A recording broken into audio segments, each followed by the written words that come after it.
Om Ajnanatimirandhasya Jnananjana Shalakaya Chakshurun Militam Yena Tasmai Shri Gurave Namaha. And is engaging in philosophical debate with him.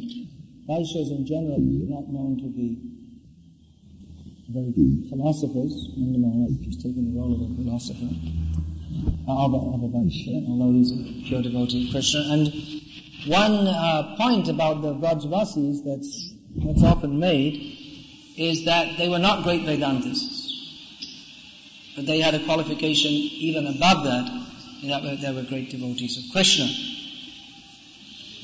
The point being made that simply to know philosophy is not in and of itself the ultimate goal of life, but the ultimate goal of life is to love Krishna, as the Vrajvasis certainly did in all respects, even though they were not great students of the Vedas. So Nanda Maharaj, even though he is apparently involved in the worship of, or wanting to perform a ceremony for the worship of Indra, actually his only intention is how to satisfy Krishna.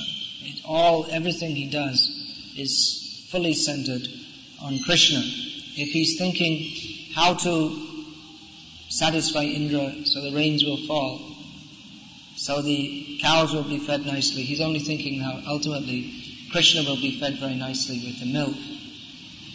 So everything he's doing for the pleasure of Krishna, who is now engaging in philosophical discussion with his father, Nanda Maharaj, who in this reply, in this verse that we're reading today, is performing, or he's enacting the argumentative point of argument of appealing to authority. Not exactly authority, but appealing to the fact that many other people, Vayam Anyecha, us and many others, they worship him. So that many people worship Indra. He's telling Krishna that you are questioning this, but many people do this. It's not just me. So this is one kind of appeal to the authority of numbers. Just like if we say to someone, well, why didn't you come to Mangalarti this morning? You say, well, so many others didn't come. Or does it make it right? It is of itself, it doesn't actually have much credit, this argument. Although it may appear to. Prabhupada often said this, vox populi, the opinion of the masses. It means there's so many fools. So many fools, if they agree with something, it doesn't make it right. If 10 million fools all agree that 2 plus 2 equals 5, it doesn't make it correct. If 10 million people say 2 plus 2 equals 5, and one person says 2 plus 2 equals 4, then that one person is correct. And it's not that because something which is untrue, because many people believe it, becomes true. Sometime, it must have been when, in the 1920s or 1930s, there was a radio broadcast in America. It was supposed to be a drama about how people from Mars had landed in America and they were taking over the cities and destroying the cities, and it produced a mass hysteria that many people, they became afraid and they ran away from their homes, and the whole country was caught in hysteria. They didn't realize it was supposed to be a drama, a radio drama. So that's how one person, he's packing up his home and putting everyone in the car. What are you doing? Why are you running away? The Martians have come. Really? We also have to leave. And then then it catches up that people, they don't try to find out, well, Martians really landed in America, but they just, because, well, everyone else says the Martians landed in America, so they just presume, well, it must be true. We better run away from here. This is an example of mass hysteria, or following the mass without questioning properly. There are many nuances on this variety of foolishness. The well-known story by Hans Christian Andersen of the emperor's new clothes. That one foolish emperor, you know what emperor means? Samrat, big king of kings. So some tailors came to him and said that we have very first-class cloth, so-called tailors, they were cheaters.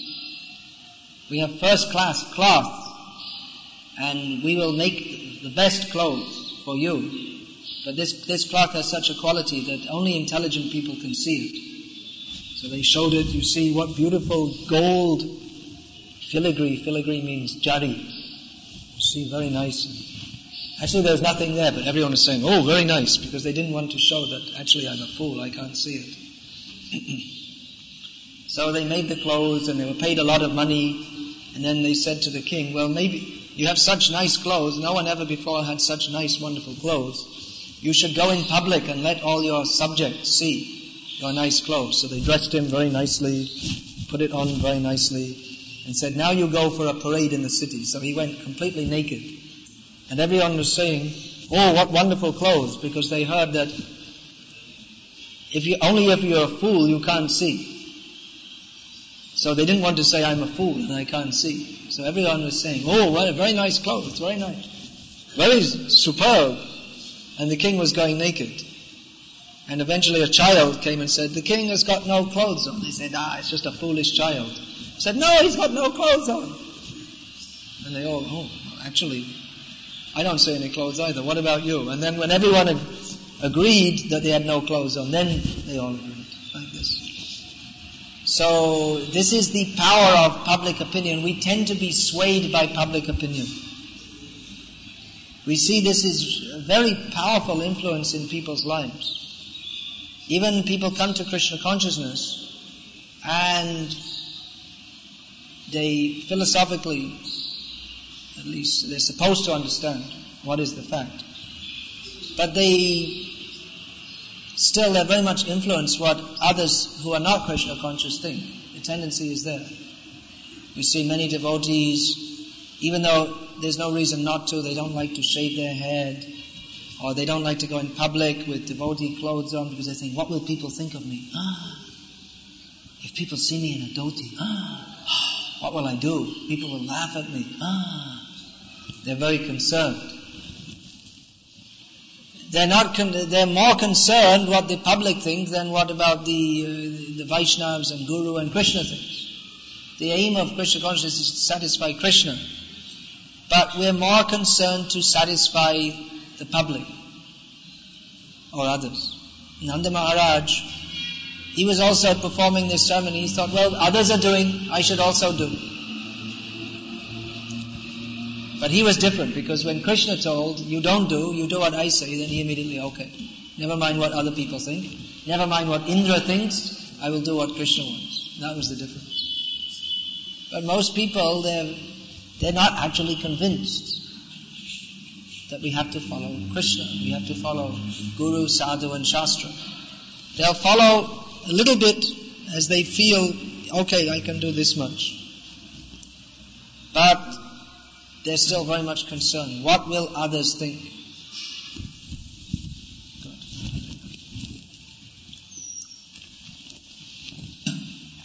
They're very much concerned. They're not convinced that we're not the body, we're the eternal servant of Krishna. They're identifying with the body.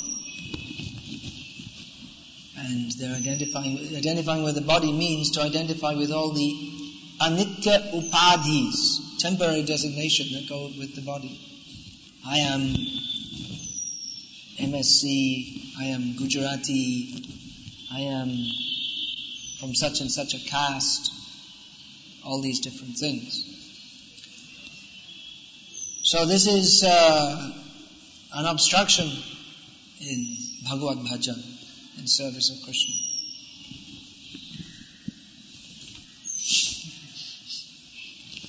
These are different habits we learn in childhood. That's why we see in Vedic culture they teach these things. But there's no Vedic culture in Gujarat. There's nothing here. I don't see anything, practically nothing more than the West. Anyway, getting back to that point that Krishna consciousness is meant to be a new life. Especially when we make the commitment, Diksha Kale Bhakta Kare Atma Samarpan. We're supposed to, on taking initiation, one is supposed to surrender himself fully. But we keep various designations. Of course, as long as we're living in this world, we have to be somewhat mindful of that. And even Krishna, in speaking Bhagavad Gita, spoke to Arjuna somewhat on the platform. He spoke to him about Kshatriya Dharma. You should fight as a Kshatriya. That's your duty to do that. So we have to be somewhat mindful of that. We can't, apart from those who are completely beyond all rules and regulations. Avadhut, they don't follow any rules and regulations. They're completely unconcerned with this world. But especially Vaishnavas in the modern age who are supposed to preach Krishna consciousness, they have to be somewhat concerned with the world, because we're living in it and moving in it.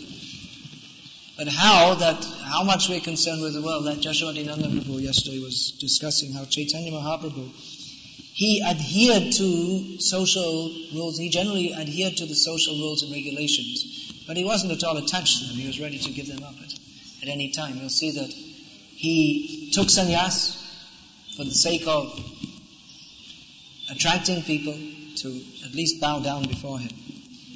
Taking sannyas means, at least in Vedic culture, people take that seriously. It's something to be taken, because taking sannyas is very serious. It's not a joke. And he wanted, even though he wasn't bound to the rules of sannyas dharma, because he is the Supreme Personality of Godhead, he's above all such considerations, but still he wanted to follow them very strictly, so that people, for one reason, people would not criticize. Sannyasira alpa chidra sarva loke gai, Chaitanya Mahaprabhu said. Or was it Damodar Pandit said to Chaitanya Mahaprabhu that if there's a slight fault in a sannyasi, everyone will broadcast it very loudly. If they don't follow very strictly, because that's all they're supposed to be doing. All the sannyasis, very nice mouth you have. Thank you for giving us darshan, artyam, of the inside of your mouth. You don't understand. When you yawn, cover your mouth. Don't give us your darshan of the inside of your mouth. So, sannyasi, he's taken sannyas means he's supposed to have given up everything but transcendental activities. So if he has any materialistic activities, naturally people will recognize that. Sannyasi is very much respected because he's following all these things. If he doesn't follow, then people will criticize that why he's getting so much respect and he's not following. He's supported by his society. He doesn't go to a factory to work. So why should we support if he's not following all these things? So that's natural. He should follow very strictly. So Chaitanya Mahaprabhu was doing that because he took sannyas so that people would respect him, and if they respect him, they would listen to his message, and because he is the Supreme Personality of Godhead, simply by offering obeisances to him, even without knowing that he is the Supreme Personality of Godhead, they would make some advancement. So he was following the rules and regulations of sannyas dharma very strictly.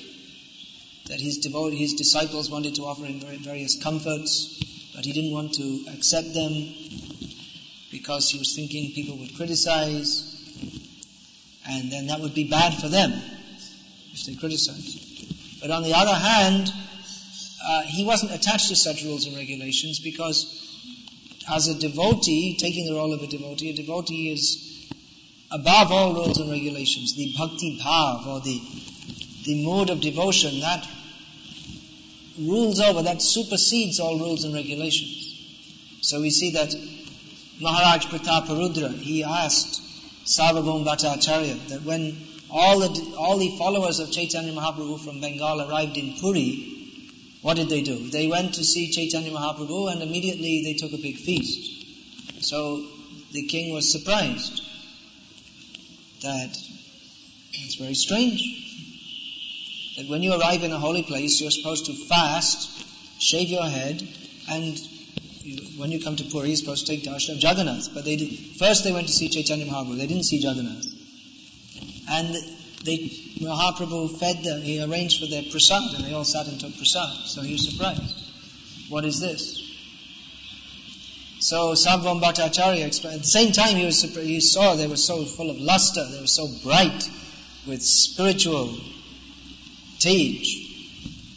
spiritual luster, that he could understand they're all very great personalities. So Prataparudra Maharaj, who was the king of Utkal at that time, king of Orissa, he wasn't criticizing that why are they doing this, it's against the rules and regulations, but he was surprised. Why are they doing that?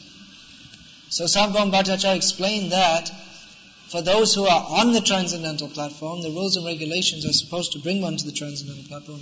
For those who are on the transcendental platform, then they don't need to follow the rules and regulations, and although they generally may do, the feelings of bhakti sometimes, or the activities of bhakti sometimes supersede the rules and regulations. So when they came to Puri, naturally they were anxious to see Jagannath, but even more so to see Chaitanya Mahaprabhu, who is Jagannath anyway, it's not different. But they were more eager to see him in this. Jagannath is known as Patita Pavan. Not all incarnations of the Lord are known as Patita Pavan. Ramachandra Bhagavan is known as Gaurhari Chaitanya Mahaprabhu. And Jagannath is also considered Patita Pavan. Prabhupada explained that even though people in Orissa, they generally eat fish, but still Jagannath accepts their worship. So it's Patita Pavan. At the outside of Jagannath temple, you see Patita Pavan Jagannath. For those who are too fallen to be allowed inside, you can take darshan from outside also. But even though Jagannath is so merciful, Chaitanya Mahaprabhu is Mahavadanya Avatar, most magnanimous. All the incarnations of the Lord are Vadanya, the magnanimous, but Chaitanya Mahaprabhu is Mahavadanya, because he gives Krishna prema, he gives love of Krishna freely. So the devotees are very anxious to see him, and immediately Chaitanya Mahaprabhu arranged for prasad, and they're not going to say no. If Chaitanya Mahaprabhu is offering, you take prasad, they're not going to say no. So the Bhakti Bhavana, on the perfect stage, the Bhakti Bhavana overrules rules and regulations. Of course, that stage should not be imitated. Gauriya Vaishnavism is, by its very nature, because it's more concerned with the feelings of love of Krishna than the rules and regulations, which are required to achieve that love. But there is a tendency, because those who are perfect in devotional service, they often exhibit behavior which doesn't follow the rules and regulations, so there may be a tendency for those who are not perfect to imitate. Therefore, those who are perfect, they generally follow the rules and regulations very carefully, and they teach to follow. They teach followers to follow and not to imitate. But the tendency is there. It may be there in Gauriya Vaishnava culture especially, for people to imitate or falsely consider themselves to be on a platform beyond rules and regulations when they're not. So anyway, the point here is that following the rules and regulations, in Vedic culture there's also social pressure. What people will think if you don't follow the rules and regulations. So that social pressure is good. That there should be some pressure to follow the rules and regulations of civilized life and of spiritual life. That should be there. But a completely perfect devotee, he may not follow the rules and regulations, and he may not even care what others think, and that is considered the perfectional stage, as Ishvara Puri told Chaitanya Mahaprabhu. Chaitanya Mahaprabhu was chanting and dancing, and when he later went to Varanasi, the sannyasis there criticized him. The sannyasi is supposed to be very brave. So what is he doing? Singing and dancing in public with low-class people who are not even brahmanas? They criticized. It's not considered to be proper for sannyasis. But Chaitanya Mahaprabhu was acting on the order of his Guru Maharaj, who recited to him one verse from Bhagavatam, which he said is the essence of the Srimad Bhagavatam's teachings. That Evang Vata Sapriya Nama Kirtya Jata Anuraga Chitta Jata Anuraga Karo Chitta Uchai Azatyate Roti Gayatyun Madhavan Rityati Lokabhayaha. That when one has actually achieved the perfectional stage of devotional service, then he likes to very loudly chant the names of his dearly beloved Lord. Not he likes to, but automatically, because Krishna is very dear to him, then automatically he chants his name and dances and cries, and he doesn't care what outsiders think. It doesn't concern him. It's not his concern what other people think. So this is the perfectional stage of Krishna consciousness, where one is simply concerned with what Krishna thinks. That is Arjuna's perfection. Sarvadhaman parityaja mamekam sharanam vraja. Take shelter of me only, Krishna says. Take shelter of me. Don't care what others think. Arjuna was concerned that, well, it's not very good if we kill our gurus. Gurunna hatvahi mahana bhavan. What is that? Bhoksham, bhaiksham, piha loke. Jidva bhoksham, bhaiksham, piha loke. That even if we conquer over the world, it won't be very pleasing if we kill our gurus. What will people think? But Krishna told, don't, you take shelter of me, you consider what I will think. Don't consider what others will think. So these are symptoms of surrender. Not that one is callous for the sake of being callous to the outside world, but he is callous for the sake of serving Krishna and pleasing Krishna. That example I was giving, that Prabhupada, on front of national TV, he was chastising his devotees for 2 hours. He didn't care what the public thought. He wanted to, because they weren't arranging properly to serve Krishna. Prabhupada is very angry. They're not serving Krishna properly. Krishna will not be happy. So Prabhupada was very unhappy, and he chastised them like anything. And the whole country is watching on TV, that Prabhupada didn't care. Krishna is not being served properly. That was his consideration. So that is a devotee's conviction. Prabhupada once said that if we are walking on the street, so many people are there, and we are considering that I am not the same as these people. I'm on a different path. Superficially, I'm walking on the same road. But my path in life is different. We don't identify with the general mass of people. We identify with the servants of Krishna. Gopi Bharta, Pada Kamalayo, Dasa Dasa Madasa. This is my identification. That so many people are interested in living a life of sense enjoyment. We're not interested. So many people may be interested in what is the latest news, the latest sport, the latest politics, what is this, what is that.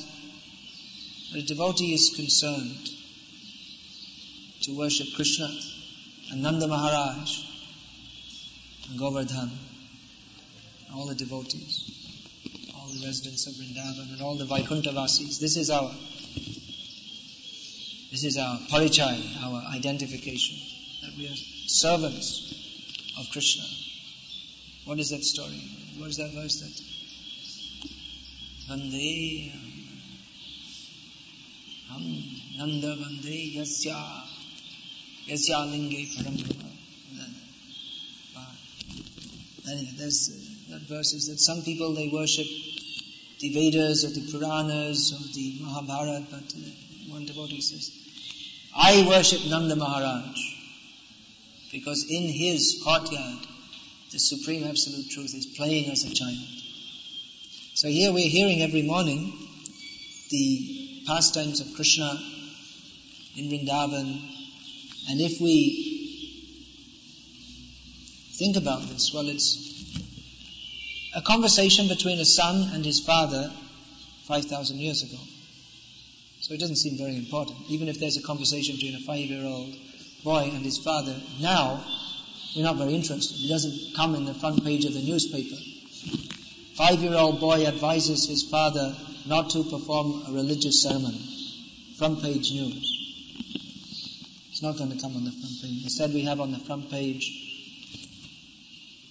I know, I was there getting my email. So I saw some newspaper on the internet that some mentally ill person tried to force a British Airways flight to Nairobi to crash. Sounds very interesting news. And then phoning up America and, did you hear the news? Someone in Boston shot someone. Did you hear? But there's something more fresh news about the Boeing jet.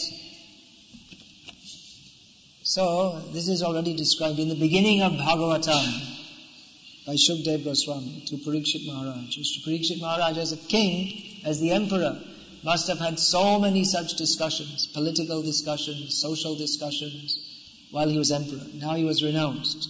So Shukdev Goswami immediately told him, forget all these discussions. Shrotavyadini Rajendra Nunang Santi Sahasrana Apashyatam Atma Tattva Griheshu Grihamedina. You were a Grihamedi in your home, simply stuck in your home, and listening to so many different conversations. Now, you've come to listen to me. We are going to discuss Atma Tattva, the science of the soul. We're not going to discuss all these other useless things, which persons who have no vision of Atma Tattva, they are seeing all these things. Maybe we're going to see Atma Tattva Prabhu in 1 or 2 days. He may be coming here. You don't know him. Well, maybe you'll get to know him. So, we're not meant for discussing Anatma Tattva, that which has nothing to do with the science of the soul. We're meant for discussing that which is in relation to the soul, and especially the Supreme Soul. Atma means what? Atma means body. Atma means mind.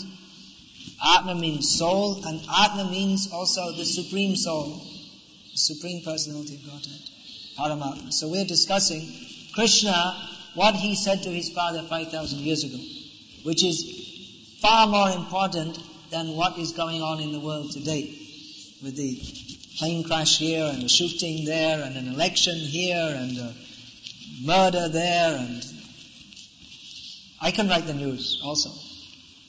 You can just write it.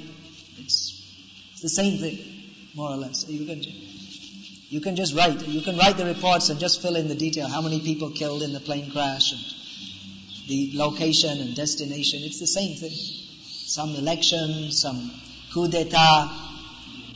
You know, that is revolution. Don't put your hand on your mouth. You're supposed to learn these things in childhood in India. So it's all the same thing over and over again. Sometimes there's a little variety. The American election is very close, so there's big argument over who will be the president, which goes on for days and days. So what? Instead of one rascal becoming the American president, another rascal becomes. And what difference does it make? So we're interested. What Krishna is saying to Nanda Maharaj, what Nanda Maharaj is saying to Krishna. And others, the people in general, may think, it's not very important, we should discuss politics, or we should discuss sport, or some such thing. And everyone is interested in these things, but we're not interested. We're interested in Krishna. We have to know how to understand Krishna. One time in Visakhapatnam, I was lecturing at one temple. So it was just the general gathering who were there were listening to me. In other words, people come to the temple, and I was giving a lecture, so they sat down and listened. It wasn't that they particularly came and listened to my lecture.